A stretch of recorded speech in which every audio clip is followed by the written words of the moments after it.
Hello, everyone. Welcome to Sunday's edition of Weekend Waypoints here at D1 Baseball and SEC Extra. Joe Healy here to take you through a busy 9-game Saturday slate in the SEC. A lot going on there. We'll also get you ready for a pretty light slate, just 3 games on Sunday in the SEC, but we'll get you ready for those as well. Before we jump into anything here, I have to remind you that this episode and every Sunday episode of Weekend Waypoints is brought to you by Active Wealth Management. Ford Stokes and Sam Davis are my guys over there at Active Wealth Management. And a reminder, these guys are not just financial advisors. They're also they're media folks in a lot of ways. They've got a TV show in Huntsville, Alabama, 10:30 a.m. on Sundays. In Columbus, Georgia on Fox WXTX at 8:30 a.m. on Sundays.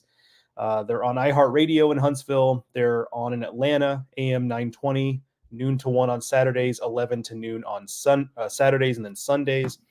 A lot going on there. Ford also writes for Forbes. Those guys are everywhere, in addition to being financial advisors, ready to help you out with anything you might need in that realm.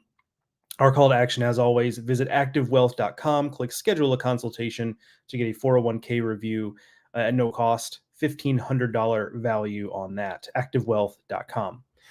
All right, folks, let's take a spin through a busy Saturday in the league. Between you got the 2 double headers and the fact the games were pretty spaced out. You had some early stuff. Mizzou and Tennessee got started early, and then you had some night games with Kentucky, South Carolina, LSU, Auburn. It just ended up being a nice long day of SEC baseball. So if you were coming and going, even if you had other things you were taking care of on your Saturday, you still were able to probably catch a decent bit of it. Let's talk game of the day. I've got 2 candidates here. I mean, let's be honest. Kentucky 12, Kentucky 15, South Carolina 12. Probably actually the game of the day, but I talked about them as the game of the day last time. So let's give some love to LSU 3, Auburn 2. Josh Pearson, a walk-off single in the 9th inning to get that win for the Tigers. I will pull up the box score here, which I always have to stop talking while I pull up the box score. I'm not that much of a multitasker. All right, so you see the walk-off single there in the 9th for Josh Pearson. A lot of scoring early. Honestly, given some of the pitching struggles frankly, both of these teams, but especially Auburn, I kind of expected this to be a little higher scoring than 3-2. But hey, it was a well-played game. Generally speaking, we'll move down here to the pitching part of it. Really, for Auburn, it was the bullpen. I mean, Tanner Bauman was fine, 4 1/3 innings, 2 runs, but the bullpen did an excellent job the rest of the way. For LSU, good start for Luke Holman. One note here, Nate Ackenhausen was taken out of the game after calling for the trainer. After the game, Jay Johnson said that it is a hamstring issue, does not expect it to be serious. We'll see. I mean, obviously, just because he threw already, he was most likely not going to pitch Sunday anyway. So, you basically got a full week to get him back if it is just a minor thing. Jay just said he didn't really feel comfortable out there. He could have continued, but didn't totally feel comfortable. So he came off the mound.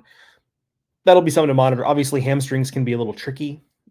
So, it's easy to be overly optimistic and then have something, kind of linger a little bit. But that is certainly good news considering there were much worse options on the table for whenever a pitcher leaves a game unexpectedly.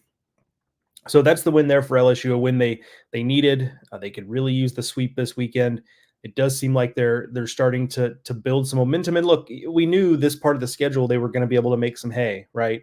And it was just about staying above water in the first half of SEC play.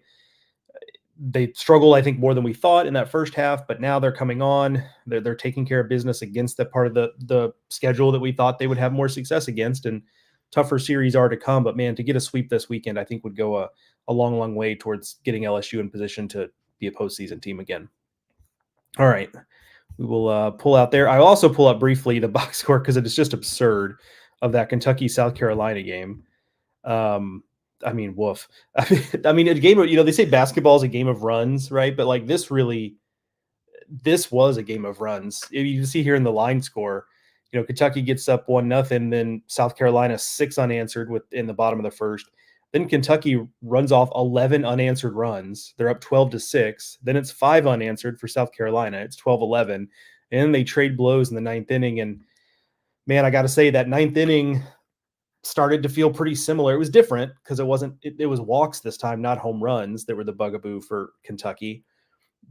But it felt pretty similar to the ninth inning on Friday in that you were like, oh boy, this Kentucky bullpen is not going to be able to hold this. It was a real tight rope walk to the finish, but ultimately they get it done there. But big days all over offensively, obviously. I mean, that's part of it there. For Kentucky, another tough start for Dom Nyman.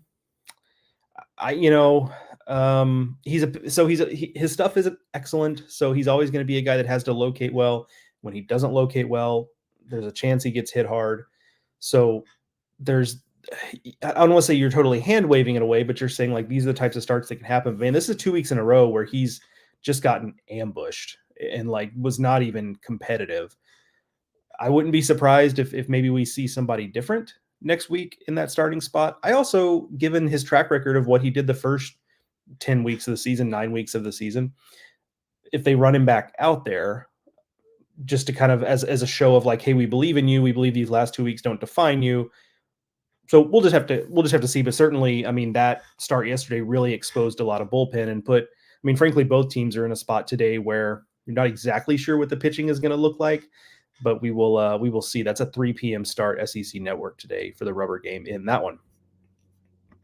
Okay, let's look at some comments here.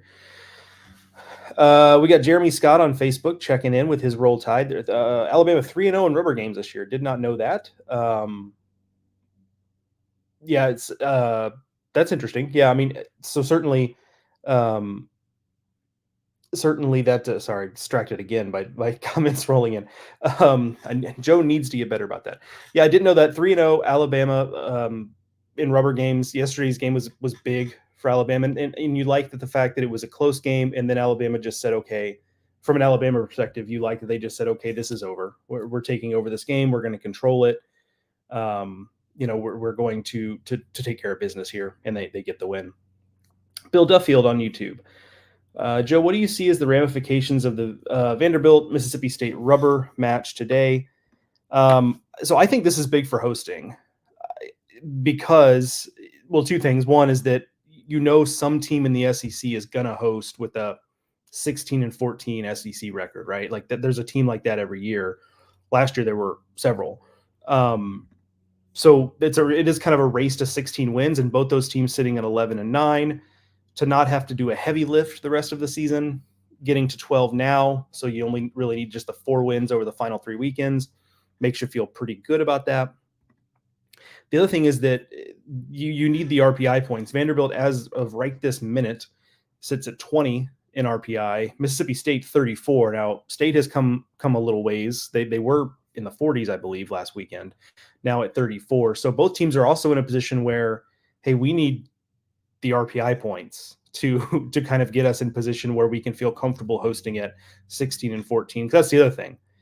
If you're 16-14, and like last year, Kentucky's RPI was in the top 10, top 8, something like that, and they were 16-14 and they hosted.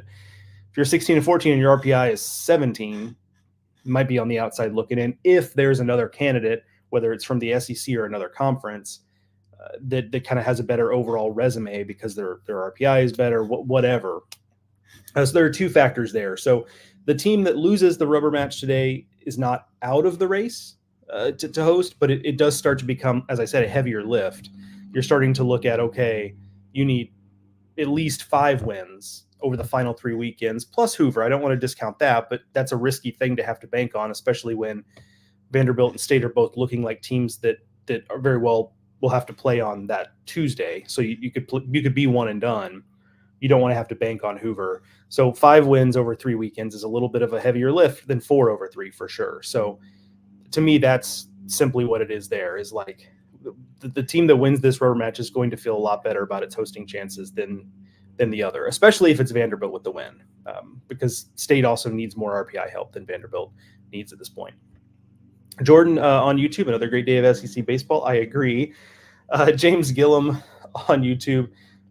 No more saying nice things about Eli Jones. Since you've been talking about him, he hasn't pitched well. Fair enough, James. I'll clam up about it for a while. But yeah, it's been a tough little run, for Eli Jones. yesterday included. He started off fairly strong, working through some traffic, and you kind of thought, okay, he's allowing single runs in the first and second, like he'll settle in. But it just didn't happen, right? I mean, Kentucky just got to him and got him out of there early. Carl Dunn on YouTube, don't let LSU get hot. Ever since my man Corey got hit in the head, undefeated, just saying, yeah, like I said the other day, if they get on a roll and it happens to coincide with when Corey got hit in the noggin by the Tommy White home run, like that is going to be a thing. Like if LSU somehow ends up in Omaha, like Corey is going to be there as sort of like a ceremonial master of ceremonies for LSU, I imagine. Larry on YouTube, he mentions, have you discussed the real good Oregon State game from last night? Great college game. I have not, Larry. This is an SEC focused show. However, I did watch a decent bit of that game because it was on late while I was up writing. So it was kind of nice to have on in the background. Very good college baseball game. That game is relevant to SEC fans in that there's Oregon State is probably going to host. Oregon won't, though. And if the only hosts out west are Oregon State and maybe Arizona, Oregon's going to have to go east. And so there's a decent chance, at least a puncher's chance of Oregon ending up in an SEC hosted regional. So it is relevant from that standpoint. Two very good teams, like a well-played game. Oregon State coming out with the win there late. But that good call, Larry. That one was a lot of fun. Sean Miller on YouTube. I need more A&M UGA immediately. What a series. Not for the faint of heart. 9-0 lead in the first, no problem. Then game 3, pitchers came in and just shut things down. Yeah, I'll talk about the pitchers here in a little bit because I was impressed by that.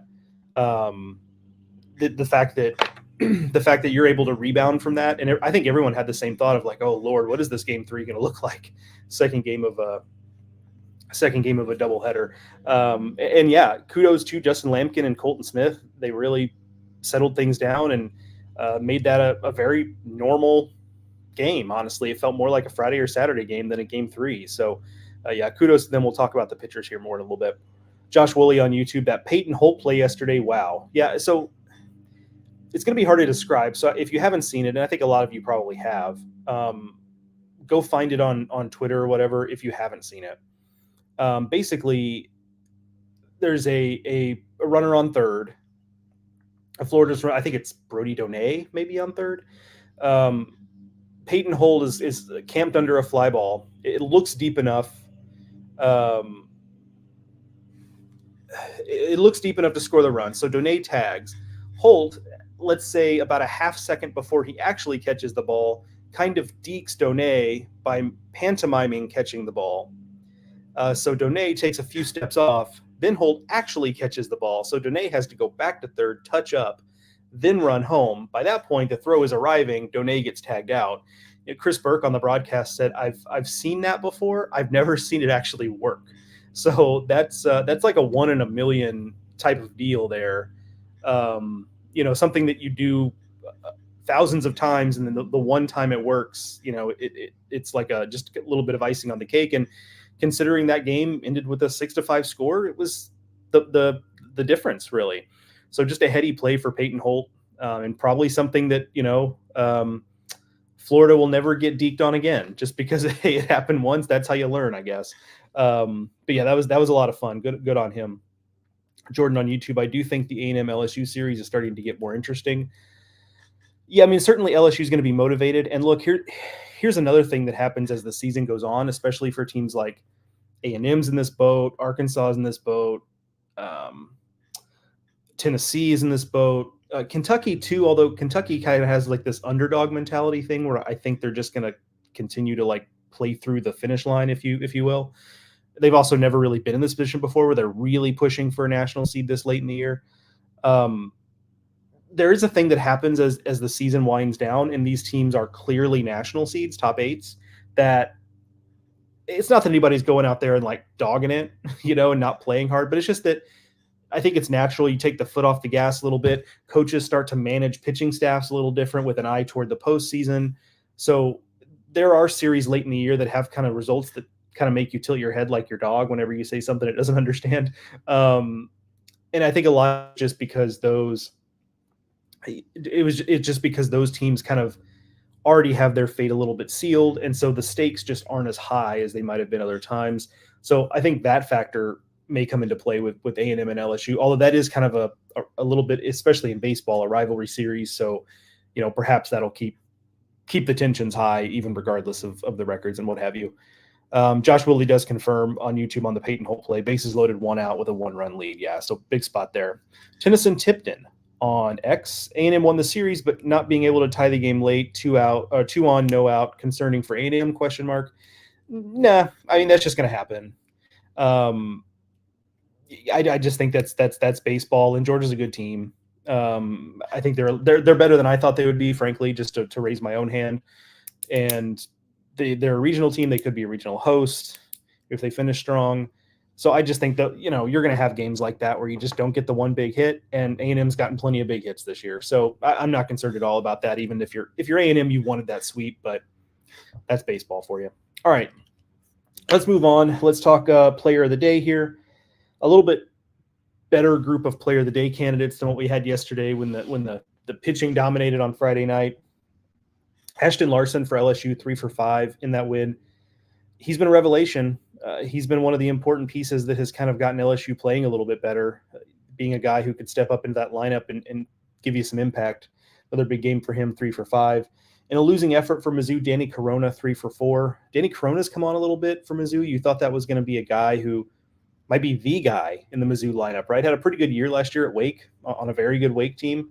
It just hasn't really happened for him. But 3 for 4 yesterday, and he's swinging it a little bit better right now. For Florida, Hayden Yost. Speaking of guys kind of popping their head up and maybe being guys that can earn some more playing time as the year goes on, Hayden Yost in the Florida lineup, 4 for 7 over the 2 games, splitting that doubleheader with Arkansas. They did salvage a game, did Florida, in the finale, the second game of that doubleheader, to kind of stay on track. But again, like we said before, it's really getting late early on the Gators. Let me flip over here. The RPI is fine, 23. Like, you just need to get enough wins in SEC play, and I know they've still got Kentucky ahead of them on the schedule. Let me scroll down here.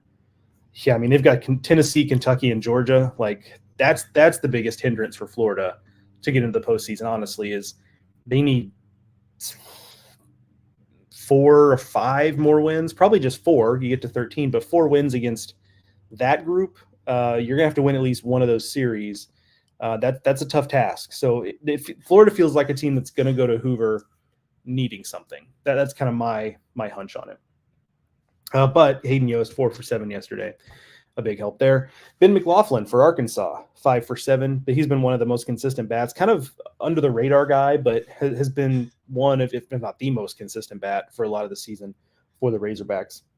Okay, here's the A&M Georgia portion of our player of the day stuff, because it was such an offensive, at least the first game here. Braden Montgomery for Texas A&M, a guy who's on this list just about every day, it feels like.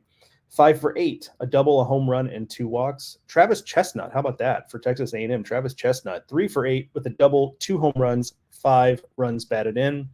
Trey Phelps for Georgia, 3 for 5 with a home run that was crushed, by the way. A really hard hit ball for Trey Phelps. 3 runs batted in. And then Charlie Condon, his day overall, not his best day, but he did hit 2 home runs, which is funny. We're saying not his best day. He just hit a home run in each game. But notable there because that is his 29th home run of the season. That is his 54th career home run for Georgia. Those are both program records. He broke Gordon Beckham's record on both. And if you are like me and kind of a college baseball old timer, you'll remember how good Gordon Beckham was when he was at Georgia. He was a supernova of a player. And so a big deal there for Charlie Condon to break this, not only a single season, but the career record in 2 years. Incredible. And don't look now, Georgia looks like it's going to make a regional. So he's got 3 more weekends, probably some midweek games. I don't know Georgia's schedule off the top of my head, but some midweek games, 3 weekends, Hoover plus a regional. 40 is not totally off, is not totally off the table, especially if, let's say, they get into a regional and they play a 4 seed that's totally overmatched on the mound. Like, that could be a 3-homer game, right, for Charlie if he gets pitched to. I mean, that's the other variable here, is how much does he get pitched to. But, like, I don't think 40 is totally off the table. It's a stretch goal for Condon, but I mean, he's at 30, almost 30 now. So we will see on that, obviously. Gage Miller for Alabama as they clinch that series against Ole Miss, 3 for 5 with a home run. Matt Gussetti, also part of that, 3 for 4 with a double and a home run. That series win really helps Alabama's case. They're in a similar place to Florida, frankly, in that RPI is good. RPI is 18 as we sit here this morning, 9-12 in the league. You need to pick up probably 4 more wins the rest of the way to start to feel good about your chances. They've got Mississippi State, they've got LSU, they've got Auburn. That is certainly a much more favorable path than what is in front of Florida. So it seems doable for Alabama there. But again, that might be a team that goes into Hoover at least trying to make itself feel more comfortable on the bubble. Austin Brinling for South Carolina, 3 for 6. Talk about a good story. A guy who had 1 at bat up until a couple of weeks ago. He'd apparently been playing well in simulated games and practice, and the coaching staff was just kind of looking to shake some things up. They put him in the lineup, and he's been a spark plug. He's batting leadoff for them. He's also wearing a goatee. He's bringing the goatee back. That was a look that Joe had back in college, so it was very familiar to me. But yeah, just kind of one of those stories of a guy who you just throw in there and on a hunch, and he comes through for you. So a good move there by the South Carolina coaching staff to kind of recognize that and shake things up a little bit. On the Kentucky side of things, Ryan Waldschmidt, 4 for 6 on the day. Ryan Nicholson, 2 for 4, 2 home runs. That guy is on a real heater in SEC play, is right. Both those guys really, but Ryan Nicholson from a home run standpoint has just gotten scalding hot. Like suddenly he's one of the more dangerous bats in the SEC, which is not something going into SEC play that I think was on anyone's radar. But the player of the game is Hunter Hines from Mississippi State. Player of the day, I should say. 3 for 4, a double, 2 home runs, 5 runs batted in as Mississippi State wins the second game of the series against Vanderbilt. Obviously, that's a big game in a vacuum. Also, Hunter Hines is still not really having the season we would have expected coming off of A, last year, but then B, the way he swung the bat in the Cape Cod League. You thought, hey, this is a guy, maybe there was a thought that maybe he'd be having the season Charlie Condon is having right now, just given that. It hasn't been that. There's still time for him to get hot, though. State has kind of steadied the ship. A couple weeks ago after the series lost to Ole Miss, I think there was a little bit of worry about the direction of this team and would there still be time for them to bottom out. Feels like they have fended off, the worst case scenarios there. They're still in good shape to be a postseason team. We'll see beyond that what their ceiling is, but big day there. Hunter Hines was a big help. I'll run through pitcher of the day real quick before I get back to the comments. I see we've got a few waiting there. I'll be back to him in just a second. Luke Holman for LSU in that win against Auburn. 6 2/3 innings pitched, 2 hits, 2 runs. Only one of them was earned. He struck out 9. Back on track after a start last weekend that wasn't up to his standard. Brandon Neely for Florida in the first game of that doubleheader. 5 1/3 innings pitched, 3 hits, 1 run. His best start since they've moved him into a starting role, so that's positive there. Brady Tigert opposed him, and Tigert pitched well. Also, 6 innings pitched, 3 hits, 2 runs for Tigert there. Shane Sadeo in relief for A&M in game 1 of that series. 4 scoreless innings, 1 hit allowed. Big-time stuff there to settle that game down and keep Georgia at bay and allow A&M to win that in 7 as opposed to having it go the full 9. Justin Lampkin, I mentioned, we talk about the pitchers in that finale between Georgia and A&M. Justin Lampkin, who'd really been scuffling. I've gotten a lot of questions recently about how worried should we be about the A&M rotation. It didn't go great for Tanner Jones yesterday, but Lampkin pitched well. 5 2/3, 1 hit, no runs. Considering the quality of the Georgia lineup and the offensive atmosphere at Blue Bell Park this weekend, that's a really good start for Justin Lampkin, perhaps a sign that things are trending back in the right direction for him. Zane Adams for Alabama, 7 innings pitched, 6 hits, 3 runs as they clinch the series against Ole Miss. Brooks Auger in the start against Vanderbilt, 5 innings pitched, 2 hits, 1 run. And you wonder if maybe State has found a little something with Brooks Auger in a starting role. They've been kind of moving pieces around outside of Steven and Sanja, that third guy, in this case pitching in the middle game, but that third guy, they've kind of been moving around trying to find who that is. Perhaps it's Brooks Auger, a good start yesterday against the Commodores. The pitcher of the day was Colton Smith for Georgia. for a couple of reasons. One, it's just a good game. 6 innings pitched, 6 hits, 2 runs. He struck out 11. Against that, that's a good line against anybody. It is especially so against the A&M lineup. But also, I've kind of had my eye on Colton Smith for a few weeks. He's been really good in certain relief appearances. And go look at his numbers. His strikeout numbers are actually like low-key really impressive. He's put up a lot of Ks this year. And I thought maybe we'd get to a point where he'd be in the rotation. It took a little longer than I thought it would for Georgia, but we're here now. And he's still a younger pitcher. So, I think he's a guy who could really be a dude for Georgia next year. This year, he can do things like this. I just don't know if the consistency is going to be there, but the stuff is good. The breaking ball is devastating if it's on, and he pitched really well against A&M yesterday. I think he's probably a guy that moving forward is in that rotation, and Georgia should feel pretty good about that. He gives them a level of stuff and ability to control a game like we saw yesterday that they haven't gotten a lot of this year in the rotation. So kudos to Colton Smith, our pitcher of the day. All right, let's clean up some comments here. Yeah, Larry said the little back and forth there between Larry and Sean Miller on YouTube about Charlie Condon. Sean brings up Condon's average dropped 30 points this weekend, but he hit 3 home runs, 1 in each game. So average drop 30 points. That's what happens when you're hitting almost 500, though. Like, it doesn't take much for your average to plummet. Carl Dunn asked about LSU's RPI. Sean says mid-30s RPI. That is roughly correct. Let me get you 35 as of this morning. So that's going to be good enough if you get enough wins. But the problem is a little bit different than last year in the SEC, right? So if you remember last year, we went to Hoover, and outside of like maybe you could be a little concerned about whether or not A&M was going to get in, but I think most people thought that they were kind of in regardless. But then, of course, they made it to the final of the tournament, and it was like totally a non-issue. There really wasn't a lot of bubble intrigue in Hoover last year. The teams that were in were pretty much in. Most of them were hosting at that point, at least the teams that got to the business end of Hoover, if you will.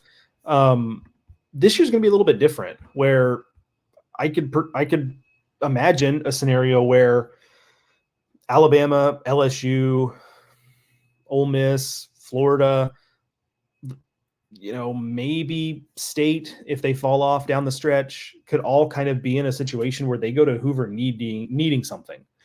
And that's just different from last year. So that Tuesday, where last year it kind of felt, I think there was some intrigue about like, okay, Kentucky lost to Alabama. Will they host them after all, even though, the RPI is really good. They didn't play well down the stretch.